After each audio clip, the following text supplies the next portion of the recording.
noite. Como a gente sempre lembra, né, é uma alegria muito grande nós estarmos aqui nesta casa que nos acolhe, nos ensina, nos envolve no conhecimento, no amor. E hoje nós vamos falar sobre Atos dos Apóstolos. Normalmente, quando a pessoa, só para exemplificar não, para dizer que o Evangelho, ele não tem a necessidade de nós lermos ele numa sequência. Porque os evangelistas, eles, na época, eles nem falavam a mesma língua, né? Não viviam no mesmo lugar, né?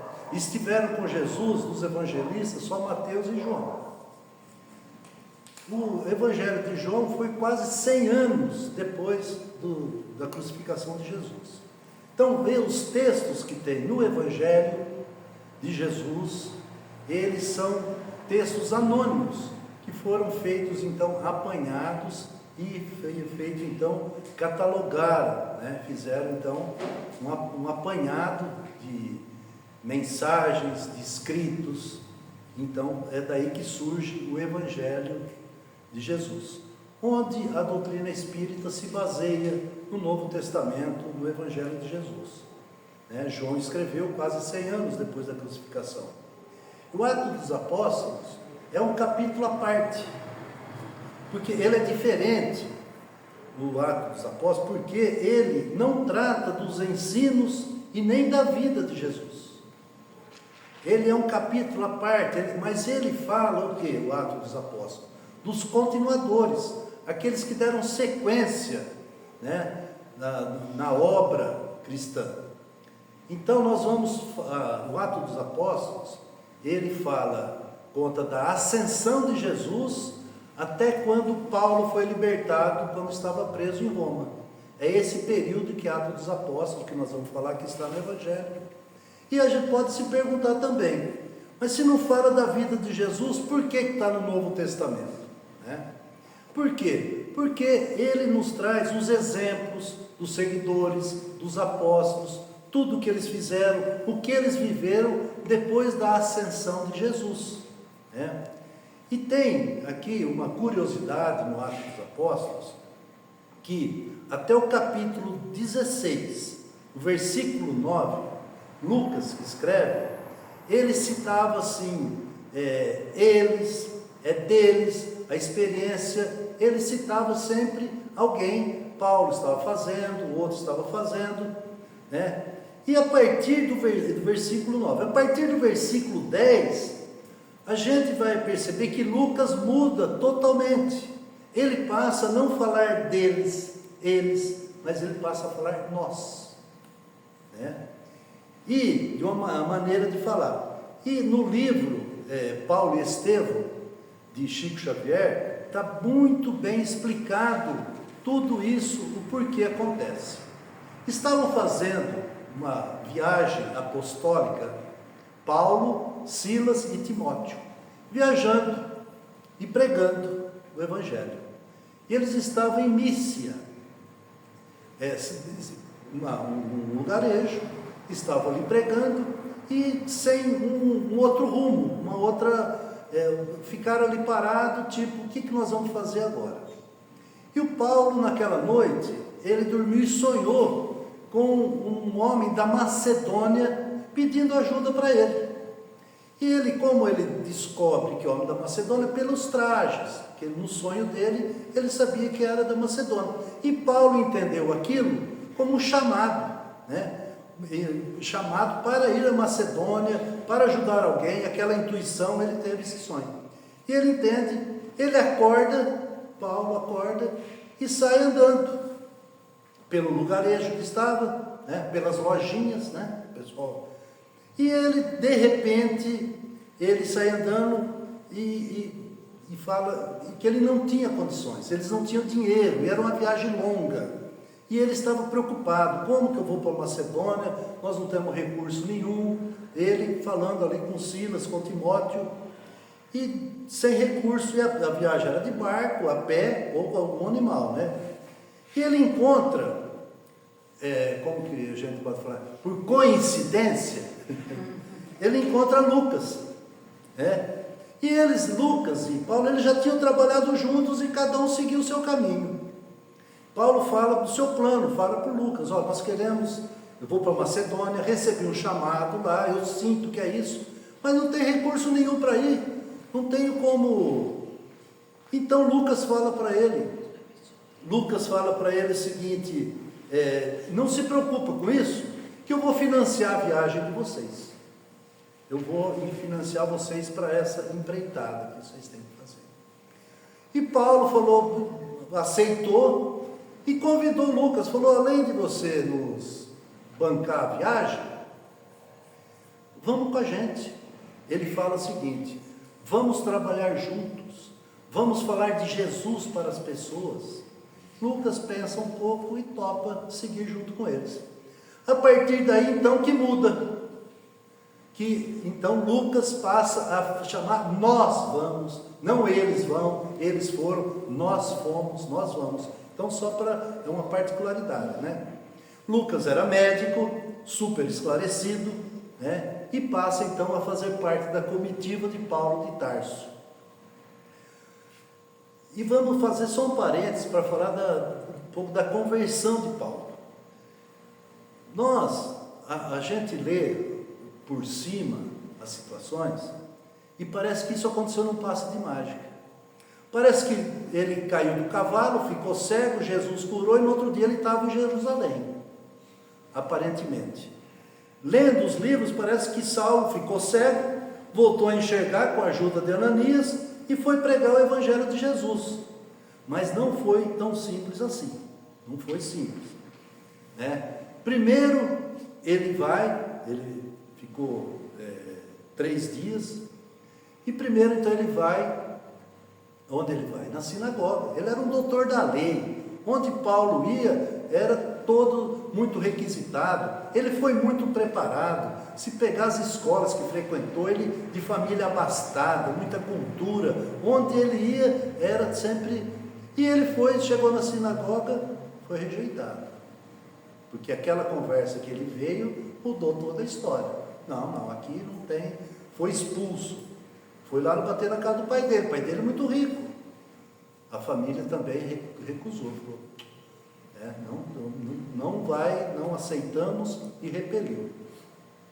Emmanuel fala uma curiosidade que eu estava vendo, ele fala que as primeiras pregações de Paulo, ele gaguejava, ele no início muita insegurança, né? E era o doutor da lei, quando ele ia falar no púlpito como doutor da lei, ele sabia de tudo, das leis, anticristão, e a perseguição aos cristãos, então mas agora o discurso dele era outro. Então Emmanuel fala que ele gaguejava, né? Muita insegurança, então Emmanuel, tipo assim, a vergonha alheia, né? Ele ia falar e não saía, como eu aqui, né? Aquela dificuldade que tem daqueles que não têm tanto conhecimento. Então, mas tudo, né? É como a gente quando conhece a doutrina espírita, comentamos aqui no estudo, né? Nós queremos de imediato nos enquadrarmos nas leis naturais, nas leis divinas, mas não é assim fácil não, né? Tem o tempo de maturação, tudo tem o tempo de maturação, né? Nós não mudamos hábitos, vícios, que a gente traz de vidas e vidas passadas. A gente agora se conscientiza, a doutrina nos auxilia muito nisso. Você se conscientiza, mas de mudar é que são elas. A gente muda exteriormente, paramos de falar às vezes algum palavrão, paramos de gritar, paramos de brigar, mas a engenharia maior é o pensamento. E Deus analisa o que nossos pensamentos, as nossas intenções. Então as coisas não mudam do dia para a noite. A transformação de Paulo, ela demorou 9 anos para acontecer. Tudo que a gente acha que ele ficou cego, Ananias curou e ele foram 9 anos. né? Tem uma frase do Chico aqui que ele fala assim: não é ler alguns livros, frequentar as atividades da casa e em um ano nos transformamos. Temos que interiorizar e aos poucos ir mudando.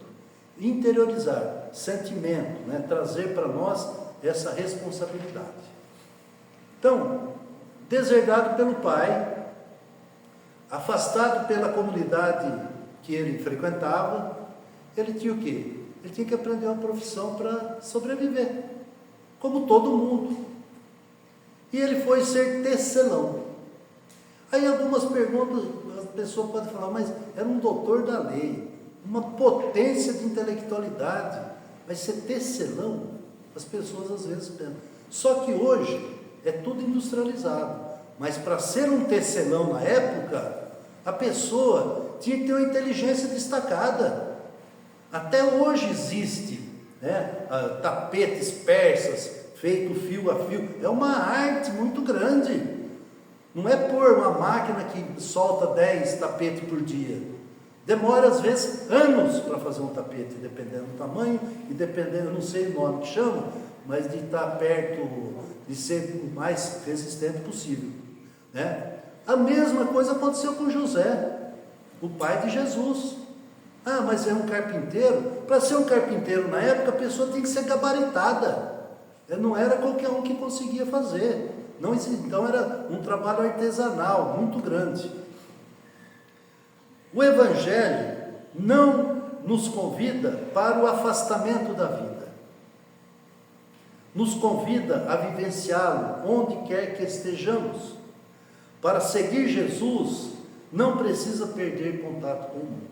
Nós não podemos esquecer que nós vivemos uma sociedade.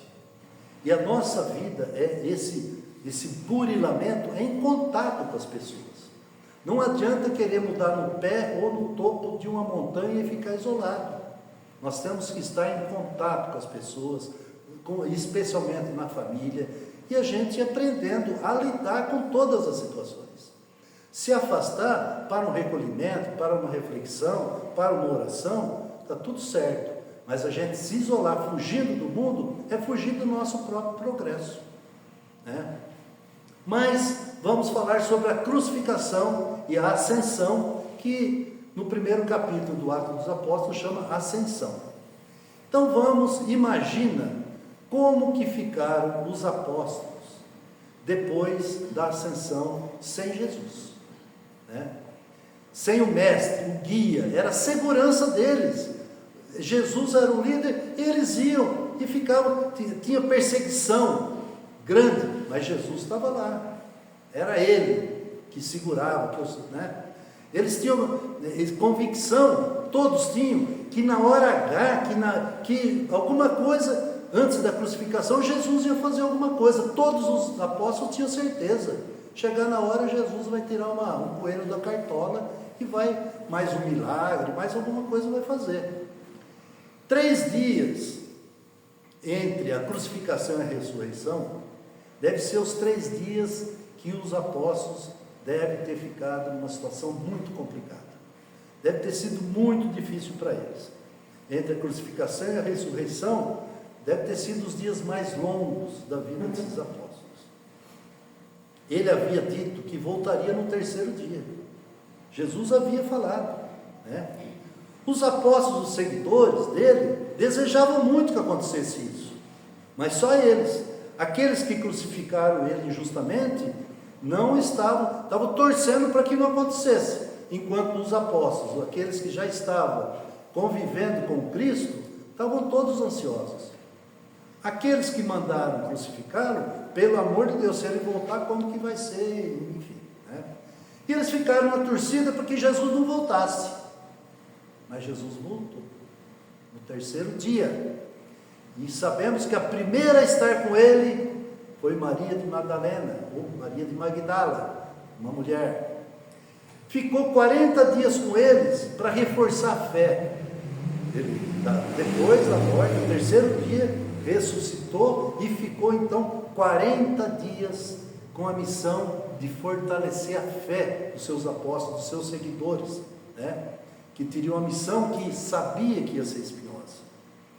Na Revista Espírita tem o seguinte: e durante esses 40 dias, Jesus passou muitas informações, principalmente no campo mediúnico, para que os apóstolos pudessem se fortalecer e ter coragem, a força necessária para levar seus ensinamentos adiante. Nesses 40 dias tem passagens conhecidas, como a multiplicação dos peixes, milagre dos peixes. Tomé, né? Só acredito vendo. Quantas pessoas até hoje, né? E Jesus fala para ele: tu acreditaste porque viste. Feliz aquele que acredita sem ter visto, sem ter a necessidade de tocar as minhas chagas, né? Porque a fé é um sentimento que nós vamos adquirindo, né? A fé a gente não precisa tocar, não precisa ver, né? E no fim desses 40 dias, teve, como se fala na Bíblia, a ascensão de Cristo, né?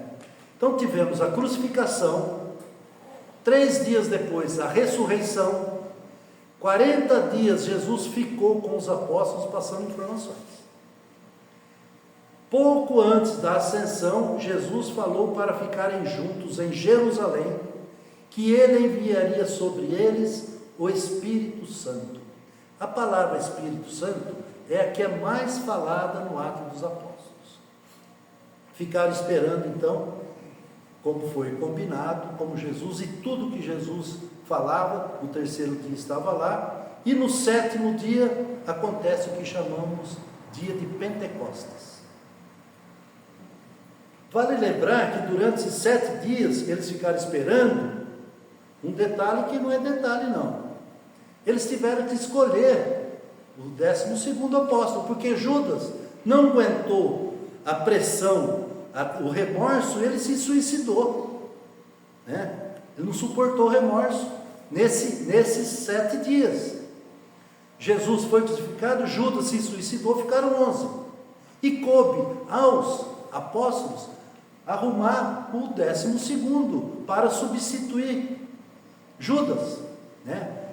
Mas os outros foi Jesus que escolheu, né? Você, sem questionar. Agora era eles que tinham que escolher. Olha que missão. Como que nós vamos escolher um seguidor? Então eles começaram a ter critérios, né? Usaram então critério. Primeiro, tinha que ser alguém que tivesse convivido com Jesus na intimidade desde o início da missão dele, até a crucificação. Isso era um critério. Tinha também outros critérios. E ia diminuindo o número, aquele número grande de pessoas que conviveram com Jesus. Mas aí ia funilando, porque eles iam buscando mais critério, com mais parcimônia para escolher. No fim de todos aqueles, sobraram 2. Passaram em todos os testes. E ficaram em conflito de escolher. Mas os 2 estão igual. Qual que nós vamos escolher? Está lá na Bíblia. Fizeram um sorteio. Sortearam. É bíblico, está lá. O Evangelho nasce esse sorteio. E depois de fazer uma oração, pedindo auxílio ao plano espiritual, sortearam. E caiu Matias, que se tornou o 12º apóstolo, no lugar de Judas, que havia se suicidado. E Judas suicidou, e Jesus correu para buscá-lo. Essa história é linda também, porque foi o remorso, e ele cometeu um suicídio. Por isso que quando a gente fala, fulano se suicidou, vai ficar 300 anos no céu lá. Ninguém sabe. Deus é que sabe. Então, na dúvida, consultar a consciência. Nós também, quando estamos em dúvida do que fazer, consulta a consciência, sem induzir a nossa consciência a falar o que nós queremos ouvir. Isso é muito importante. Vamos consultar a consciência, fazer uma oração, pedir para o anjo de guarda, para os espíritos nos auxiliar, mas tem que ter. Então, essa escolha de Matias aconteceu depois da ascensão e antes do dia de Pentecostes, naqueles 7 dias. Pentecostes. Jesus foi preso próximo à comemoração da Páscoa. A gente pode pensar, se quando Jesus foi preso, estava comemorando a Páscoa, e se a Páscoa é a comemoração da ressurreição do Cristo, né? Então existe uma confusão, muitas vezes, entre as Páscoas. Tem Páscoa judaica, que comemora a libertação do povo hebreu do Egito, quando ficaram 40 anos no deserto. E temos a Páscoa cristã, onde comemora a ressurreição de Jesus. São duas Páscoas diferentes. E temos também 2 dias de Pentecostes. Judaico, a comemoração do recebimento da tábua das leis para Moisés com os 10 mandamentos. Lembrar que não foram só os 10 mandamentos, foram 613 mandamentos ao todo. Dentre eles, os 10 mais conhecidos que a gente sabe. Pentecostes cristão, comemoração da descida do Espírito Santo sobre os 12 apóstolos. A data próxima é uma coincidência. Pentecostes lembra para a gente um filme de suspense, quando fala assim, as línguas de fogo, as labaredas de fogo, né? Foi o dia em que houve a maior explosão de todas as faculdades mediúnicas, né? Os apóstolos já tinham mostrado várias faculdades mediúnicas, e com o advento de Pentecostes, aflorou ainda mais. O que foi a mediunidade que mais aflorou? A xenoglossia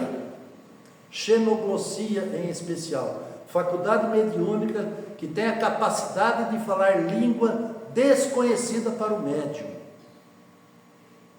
Na época de Jesus havia muitos dialetos, se andava um pouco já era uma outra língua, outro dialeto. Então como que eram pescadores, pessoas simples?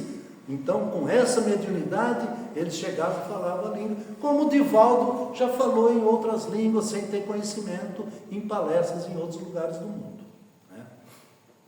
Andava um pouco e já era outra língua. Sofria muitas perseguições, mas seguia firme.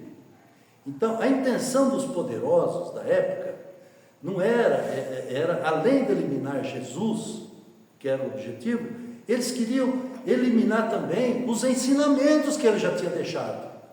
Quem assiste aquela série que passa na televisão, percebe, vê claramente, eu acho muito legal aquilo lá, né? E a intenção é eliminar. Também, se eles tivessem conseguido, nós não estaríamos aqui agora fazendo uma palestra e batendo um papo sobre isso. Especialmente Paulo, que trouxe o Evangelho para todo o Ocidente, né? Então, só para recapitular, para não perder o fio da meada. Desde o dia da crucificação de Jesus até o dia de Pentecostes, foram 50 dias. Tivemos a crucificação, 3 dias depois, a ressurreição. Aí 40 dias que Jesus ficou com os apóstolos, forma 43 dias. Depois desses 40 dias teve a ascensão do Cristo. E 7 dias depois, Pentecostes, completando então 50 dias depois da crucificação. Estavam fortalecidos por Jesus reaparecer, provando que a morte não existe, adquirindo assim mais fé em todos eles e em todos nós. Esse capítulo, Atos dos Apóstolos, explica bem em detalhe do esforço de Paulo para levar os ensinamentos de Jesus. Quem não leu ainda, Paulo e Estevão é leitura obrigatória. É um livro que, e olha que a gente vê o sofrimento que teve ali, ele e Barnabé. As pessoas nunca falam de Barnabé, a grande figura, o grande amigo, o companheiro de Paulo. Foi apedrejado juntos, né? Eu sempre falo que Barnabé tinha que ser citado mais, e Henri Pestalozzi com Kardec também mais, porque eles foram muito importantes na vida dos dois. Tem o caso, aqui para a gente, do coxo de nascença. Quando Pedro e João entraram no templo, na porta de um templo judaico. É bastante conhecido, mas nós devemos falar sobre isso. Entravam nos templos judaicos para levar o ensinamento cristão. Eles eram abelhudos de alguma forma, né? Eram corajosos, eram expulsos, né? Muita coragem. E na porta do templo, desse templo, tinha ali um coxo que a vida toda ele ficou ali pedindo esmola, um aleijado. Ele estava ali. Pedro olhou para ele antes de entrar, que estava na porta, olhou fixamente e falou: eu não tenho ouro nem prata, mas o que tenho te dou. Levanta-te e ande. E ajudado por Pedro, ele levantou e andou. Isso na presença de uma grande multidão, né? viu o coxo a vida toda ali pedindo esmola, aleijado, Pedro pega na mão dele e levanta. O homem pulava agradecido e Pedro falou na frente de toda a multidão: não me agradeça, quem te curou foi Jesus de Nazaré.